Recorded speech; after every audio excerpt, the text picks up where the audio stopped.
What about the thousands of Americans that died in 9/11? Not your fake aunt and her fake hijab riding a fake subway while you cry to your constituents to try and be relatable.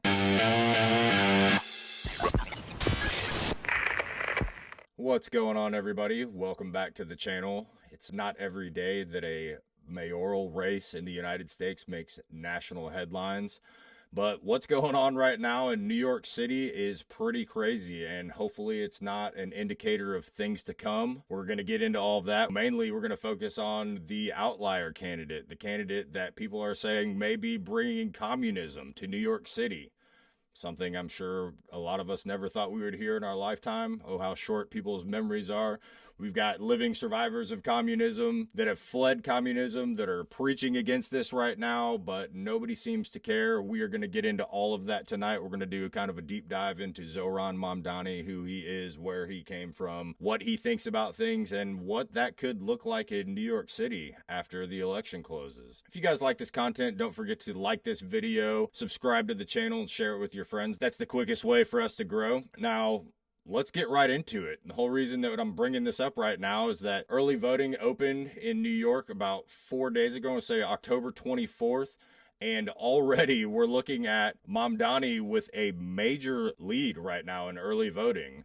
I'm going to throw this graphic up here and take a look at it. You know, right now, this is from yesterday from Marist. So far in early voting, he is out to a commanding lead, 48% over the next closest, Cuomo at 32%. Never thought I'd see the day where I was hoping that Cuomo would beat the challenger, but here we are. One thing that this graphic isn't showing is they've run some tests that show, you know, if such and such candidate were to drop out, if one of these guys were to leave, what would that mean for the overall numbers? And guys, at this point, without Mamdani dropping out, it's looking like he's going to close this thing. It's looking like he will be the next mayor of New York City. Let's get into a little bit of what that means. We'll take a little look at who Mamdani is, where he came from, his family life, who his parents are, things like that. And we'll kind of look at how he got to where he is right now. So first of all, Mamdani, not born in the United States. He was born in Uganda, carries Ugandan dual citizenship, which for me, not just for him, for any elected political leader, I kind of have a problem with dual citizenship. You're an elected official. You know, your main job is to look out for your constituents. You're supposed to be having their best interests in mind. I have a hard time believing that with dual citizenship, not being willing to renounce your former citizenship and become, in my opinion, a full-on American, I think that should disqualify you from holding political office. So right off the bat, for me, that's difficult. That's hard for me to swallow. So he left Uganda at age 5. They went to South Africa, spent some time in South Africa, just a couple years in South Africa, and then moved to the Bronx when he was 7 years old.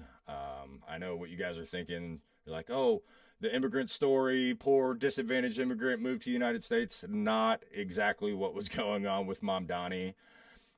He attended the Bank Street School, which currently the tuition, it's a private elementary school. Currently the tuition for Bank Street is about $66,000 a year.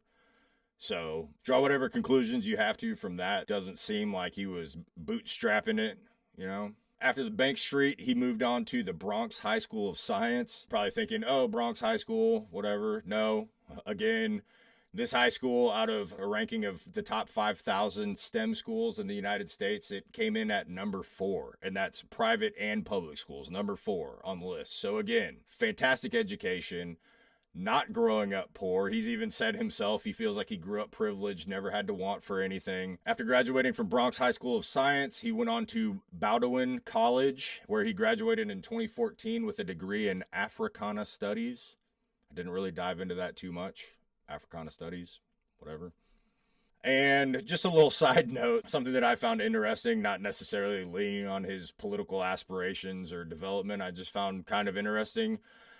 Mamdani actually had a rap career.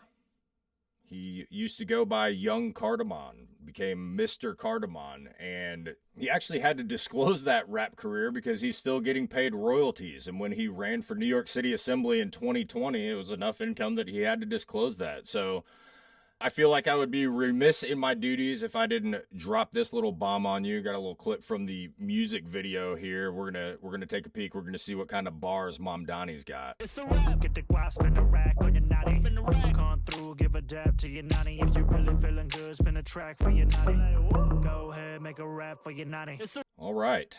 Well, that was Nani by Young Cardamom, aka Zohran Mamdani. So before we move on to what he's done with his political career, where he stands, I want to get into who his parents are a little bit, just to kind of help develop and show where he came from, the influences that he grew up with, and just kind of give you an idea of what it looked like at home.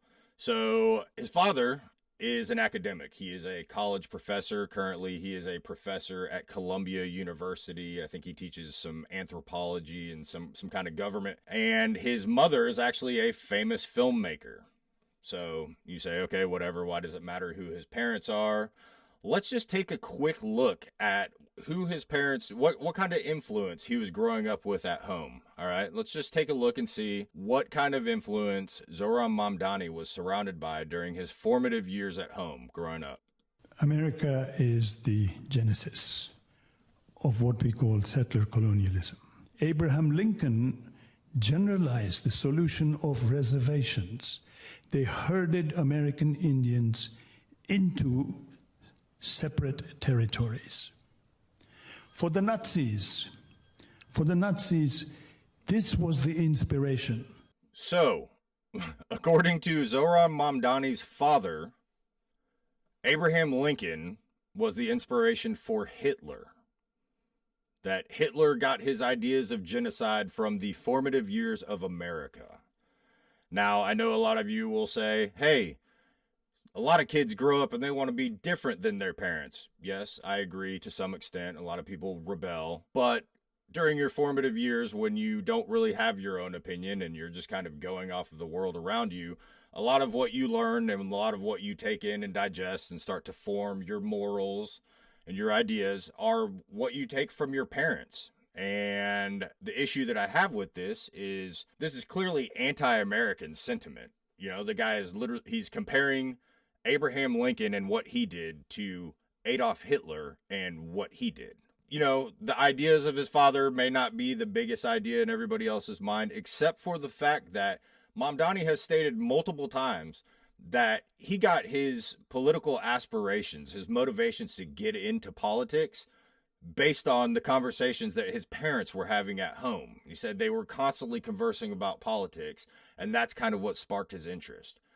Now, I don't have to be a rocket scientist in order to have a pretty good idea on what those conversations at home look like. I don't think that you go from Abraham Lincoln and Hitler having similar qualities to being pro-America, America first, in support of the American dream. I feel like if you grow up under the influence of anti-American sentiment, with your father holding the ideas that he clearly holds, and you saying that you take your inspiration from politics, from the conversations that your family was having at home while you were growing up, I'm going to draw some inferences from that. And the inferences that I'm going to draw are that you're not in this political game for the betterment of America. There's some ulterior motive to it, whether it be money, whether it be destroying America from the inside.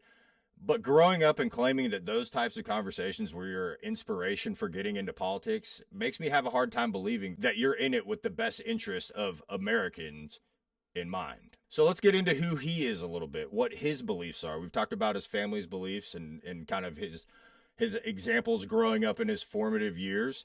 Who is Zohran Mamdani?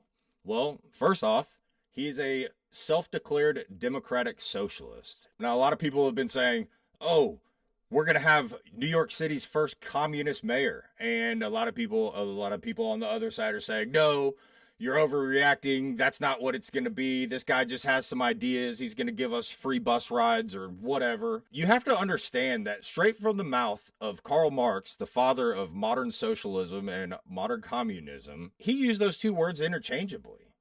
Socialism was communism. Communism was socialism. In fact, what he used to say was, socialism is the first step to outright communism.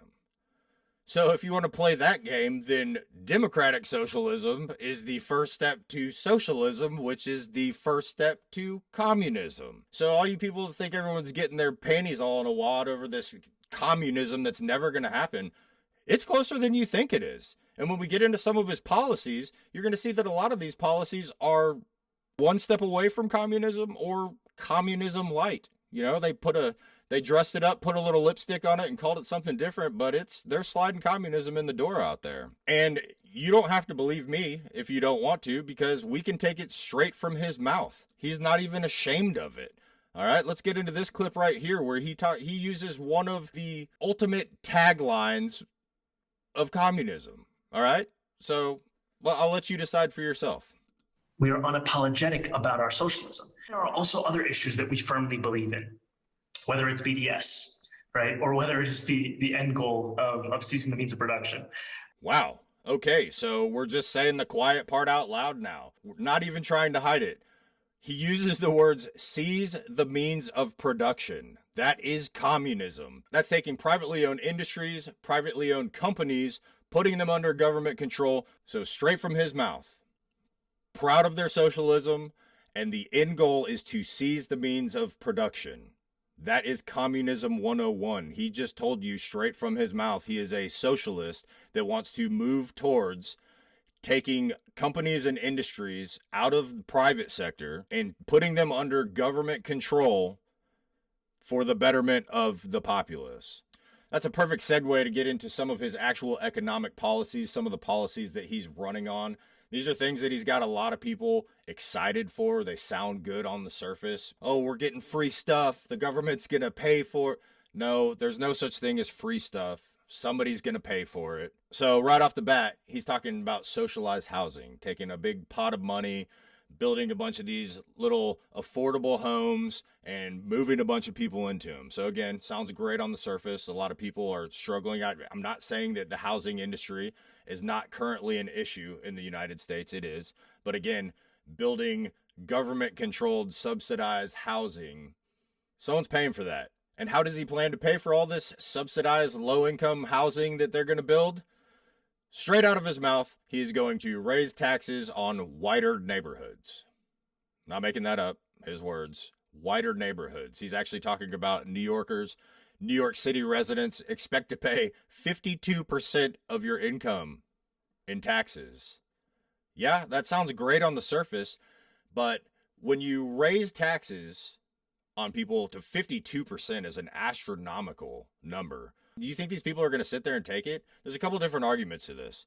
People are already complaining about all the tax loopholes, and these rich people can hire these accountants and they don't ever pay their fair share. So what do you think raising the taxes on this supposedly untaxable group of people who can dodge all, what do you think is going to happen? It's going to trickle down. They are going to get the money from this stuff. So what they intend is to tax the rich people. That sounds great to all these people that want stuff for free. Yeah, we're going to tax the rich people. We're going to make them pay their fair share. These people are not going to do that. They're going to either find all the loopholes, pay an accountant, they're not going to pay it, and then that tax burden is going to be passed on to the middle class and on to the lower class. Whoever can pay it is going to wind up paying it, or they're just going to leave. If someone told me that I was going to have to pay 52% of my income in taxes, I don't care where I'm living. I clearly have the means to move, and I'm going to move. I'm already upset about the amount of taxes that I have to pay. You think I'm just going to sit there and pay 52%? That's crazy. Next up on the plan, $30 minimum wage. He's going to throw in public transit, healthcare for everyone. But where do you think these things come from? Again, they all have a cost. They're going to be paid for. They're going to overtax people. They're going to leave. They're not going to pay their share. The middle class is going to end up paying for all these things that they thought they were going to get free by paying it on the back end in their taxes. And then here is my personal favorite. Going back to the shout out of seize the means of production, going back to this straight up communism that he's talking about he loves. He wants to do government run grocery stores. Another huge topic right now in the news is the government shutdown and EBT being cut off. The same people that are complaining about EBT getting cut off are the same ones cheering for Mamdani and this government-run grocery store. Do you see what happens when the government can't fund food stamps? They have a shutdown. They don't pass the budget. there are a bunch of people that are about to not have money for their food on the first of the month. And it's a huge, huge portion of America. Okay? Do you remember what happened in COVID when people were talking about supply lines shutting down, not being able to get toilet paper, paper towels? Eventually it was food, certain food products not being able to get. Do you remember what happened during COVID? I want to show you guys. I want to go back to a little example of what happens when grocery store shelves aren't stocked. And we're gonna play this clip real quick. Look at this. Came in the store to try to buy something because I'm not a thief. Look at this. In my hood, can't even get no food for my kids. And that right there, COVID was its own beast. That was, well, I'll let you decide if it was engineered or an act of God or whatever you want to call it. That was kind of new territory for everybody. What's not new territory is the historical ramifications of government-controlled food. I know people talk about communism, and a lot of people know that there were a lot of deaths on communism. Strangely, it's not something that gets covered a whole lot in school. The numbers are astronomical, guys. And a lot of them are, you know, people think about these public executions or these mass executions, and they think about forced labor camps and disease. Guys, the total deaths estimated from communism, people have those numbers up as high as 100 million people, okay? China, Russia, these communist countries. Now, what people don't understand is that in addition to these documented mass killings in the forced labor camps, a huge number of these deaths were a result of famine. And you think, okay, the production. No, these were man-made famine. These were intentional. This was the government creating food shortages. And let's look at a couple of these numbers here, guys. 1959 to 1961, the Great Chinese Famine, engineered by the government, artificial famine, estimates as high as 55 million deaths. Their own people. Communism, their own people. 55 million starvation deaths in, 3 years? Do you think the leadership was starving? Do you think that a bunch of the high-ranking officials were over there starving? No, I don't think so. Do you think Kim Jong-un is over there suffering in North Korea with his starving citizens? No, he's living in a golden palace, driving around in Rolls Royces and shooting his dinky little missiles into the water to grab attention. Again, it's just another rules for thee and not for me. The guys at the top are not starving with the citizens, people. Let's look at another one. 1920s and 30s, the Soviet famines, again, engineered by the government, man-made. Up to 7 million of their own citizens starved to death in government-created famine. Do you think that can't happen? Do you think that that's not a control measure when the government controls your food? You don't think you start to not fall in line a little bit? You're not going with the flavor of the week agenda from whoever's in charge and they turn your food off? You don't think that's a possibility? And he's already talking about government-run grocery stores and seizing the means of production. Guys, I can't harp on that line enough. That's like a Karl Marx line, father of communism. And it's not just his policies, guys. This guy is a full-blown politician, and I don't mean that as a compliment. A lot of people have been using the term champagne socialist. What does that mean? Well, let me give you a good example, guys. Mamdani was married in Dubai, right? Runaway marriage in Dubai. This guy had armed security. They had a cell phone jammer. Honestly, I don't know why they had a cell phone jammer. This is the same guy that 2020, they uncovered a whole bunch of his tweets. They went back. He's dodging this stuff right now, backpedaling. They went back and found a whole bunch of tweets of him supporting defund the police. Defund the police, but this guy has armed security with him. Make that make sense. If you want to defund the police, if this is all, we're all brothers in socialism helping to raise each other up, get rid of your security. Get rid of your paid armed security. If you want to defund the police, let's start with defunding your security detail. And then, guys, playing to the heartstrings. Every politician does this. It seems like everyone has a sad story, something to get the voters on their side, be relatable. And more often than not, a lot of these things just come out being complete BS. And Mamdani is no different here. Let's get into that. I don't know if you guys have seen this one yet, but got another little video for you here showing Mamdani's completely fake heartstring tug, complete with crocodile tears, which he is now currently walking back, doing damage control. I want to speak to the memory of my aunt.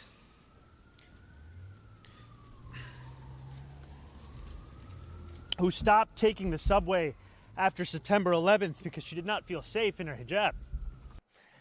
Turned out that aunt apparently didn't live in New York City, and it gets worse. Mamdani was forced to clarify and name some different relative after claims that his aunt never lived in the U.S. Wow.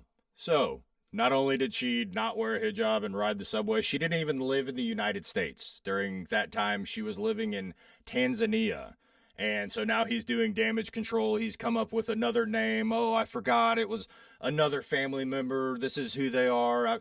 What, dude, you were just crying on TV, remembering the fact that your aunt felt so scared that she couldn't ride the subway. What about the thousands of Americans that died in 9/11?